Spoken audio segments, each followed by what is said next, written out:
বাঙালির বিনোদন এখন হাতের মুঠোয়। ক্লিক ডাউনলোড দ্য অ্যাপ নাও। আপনার ড্যাডি বলেছেন আমি চাকরি পেয়ে যাব, সেজন্য আমি আরেকবার এলাম। তুমি এই চাকরি নিজের যোগ্যতার জন্য নয়, বরং ড্যাডির সুপারিশের জোরে পাচ্ছ। এটাই তো দেশের দুর্ভাগ্য ম্যাডাম। আজকাল যোগ্যতাকে পচে কে? ব্যাকিং সুপারিশ ধরাধরি না থাকলে চাকরিও নেই। এর আগে তুমি চিফ মেকানিক ছিলে না? Yes madam. এখানেও সেই পোস্টেই কাজ করতে হবে।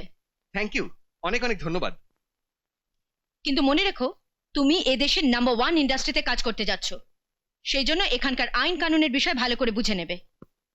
Number 1, timing is very very important. Yes madam. Number 2, আমি আপনার সমস্ত কায়দা কানুন ভালো করে বুঝে নেবো ম্যাডাম। আপনি কেন আপনার বহুমূল্য সময় নষ্ট করছেন? আমার সেক্রেটারির কাছে অ্যাপয়েন্টমেন্ট লেটার আছে। আপনার secretary? Oh thank you madam. Secretary excuse me please, my appointment letter. দেখুন মিস্টার রাজকিশোর দাস, আমেরিকায় আপনি বিল ক্লিন্টনের পার্টনার হতে পারেন, কিন্তু এই কোম্পানির না তো আপনি মালিক, না 50% শেয়ার হোল্ডার।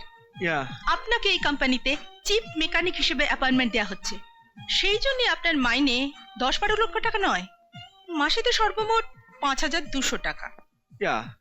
আমাদের কোম্পানি কোনো কর্মচারীকে গাড়িতে আনা নেওয়া করে না, সেই জন্যই আপনাকে আপনার বাংলো থেকে প্রতিদিন বাসের ভিড়ে ধাক্কা খেয়ে যাওয়া আসা করতে হবে।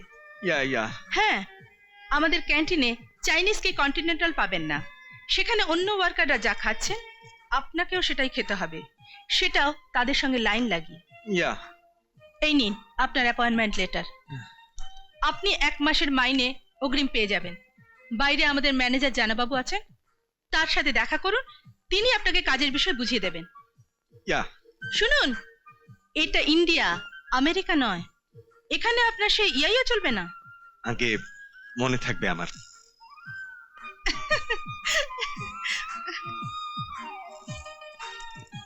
কিছু বলার ছিল?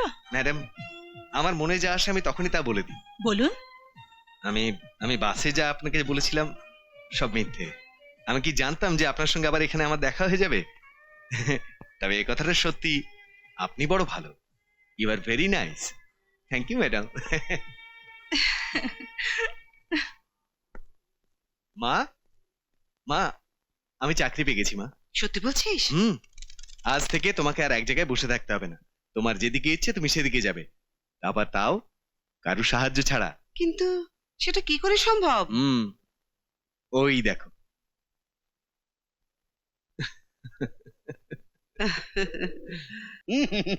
বুঝলে ধীরেন ভাই, মাথার উকুন কিলবিল করার মতো আইডিয়া গুলো কিলবিল করছে। একটা মার্কেটে ছেড়ে দিয়েছি, আর সেই আইডিয়াটা যদি অ্যাটম বোমায় ফাটে তাহলে আমাদের হচ্ছে পৌষ মাস।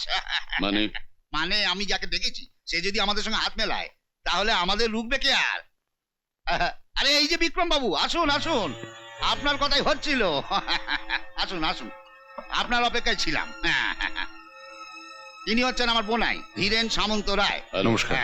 আর ইনি হলেন তার সুপুত্র মিস্টার রঞ্জিত। হ্যালো। হাই। আর ইনি হলেন বিক্রম বল্লার সিং, বর্ষা ইন্ডাস্ট্রি হর্তাকর্তা, ভাগ্য বিধাতা। তার মানে বর্ষা ইন্ডাস্ট্রি সব গুপ্ত কথা এরই নখদর্পণে, রাইট? ঠিক বলেছ, সকল তীর্থ তোর চলনে, প্রতিদিন আর যাবো কি কারণে? বলুন ধীরেন বাবু, এই অধীনে আপনার কি সেবা করতে পারে? এত তাড়া কেন মিস্টার বল্লার সিং? আগে একটু রিল্যাক্স করুন, বসুন। হ্যাঁ বসুন প্লিজ। মিস্টার বিক্রম, আপনি বর্ষা ইন্ডাস্ট্রির ইউনিয়নের লিডার, তার মানে সব শ্রমিকই আপনার হাতের মুঠোয়। আর আমাদের সঙ্গে দোস্তি হয়ে গেল যখন, আমাদের দিকে একটু সুনজর পড়ুক। এদিকে একটু দৃষ্টিটা ফেরান, এইটা হলো আমাদের তরফ থেকে আপনাকে প্রথম ভেট।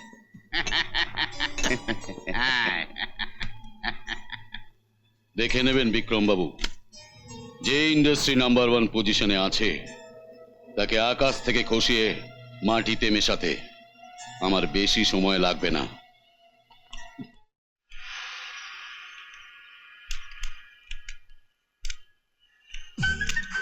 Hello mister Rajkishore Das.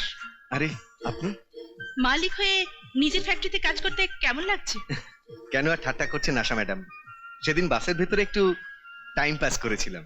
বাসের ভেতরে চলবে, তবে এখানে টাইম পাস মোটেই চলবে না, কাজ করতে হবে, না হলে পার্টনারশিপ তো দূরের কথা, চাকরিটাও চলে যাবে। আরে না না ম্যাডাম, আপনি বিলকুল চিন্তা করবেন না, আমি সিনসিয়ারলি কাজ করব। হ্যাঁ, আরেকটা কথা, ম্যাডাম বলে ডাকার দরকার নেই, আশা বলে ডাকলেই চলবে। আপনাকে আমি আশা বলে কি করে ডাকবো?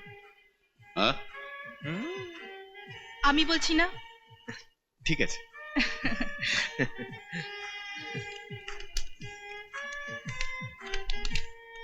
আবার কি হলো?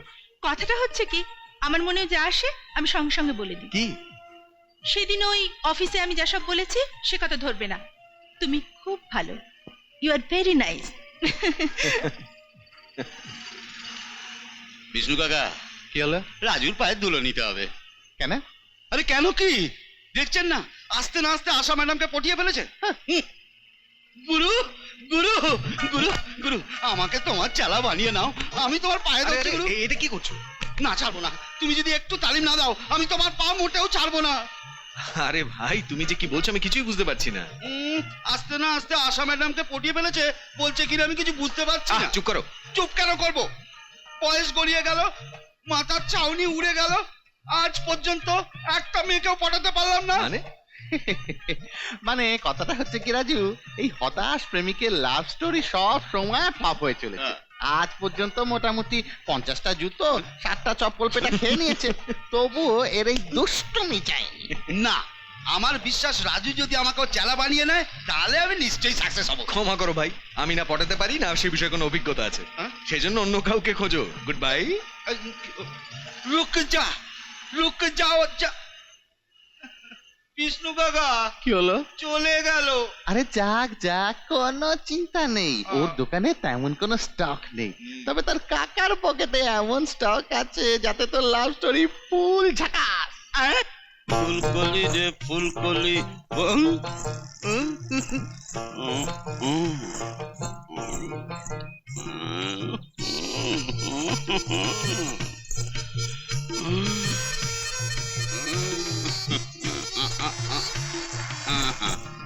কে দুধের খদ্দের নিচ্ছ? হ্যাঁ নিচ্ছি। কি হয়েছে তাতে? আমাকেও নাও না।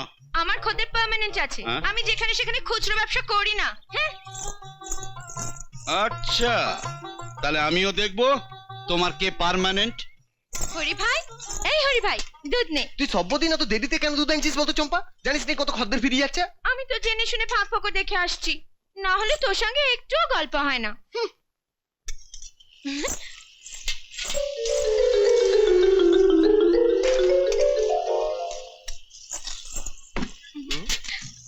হরি ভাই, আয় না কাছে। কি হয়েছে? কি ছাড়ি দে হয়তো দেখছি রে। দেখুক না, ছাড়ি দে না। দেখলে কি করবে রে? ভাববে আমরা দুজনে প্রেম করছি। আরে আরে, এ কি হলো?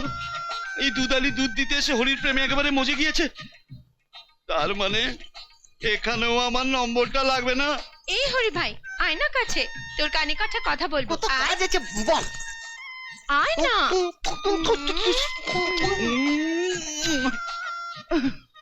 কত জায়গা আমি ফেল মারলাম, কিন্তু না, যেমন করেই হোক এই দুধ আলির সঙ্গে আমার মামলাটা ফিট করতেই হবে।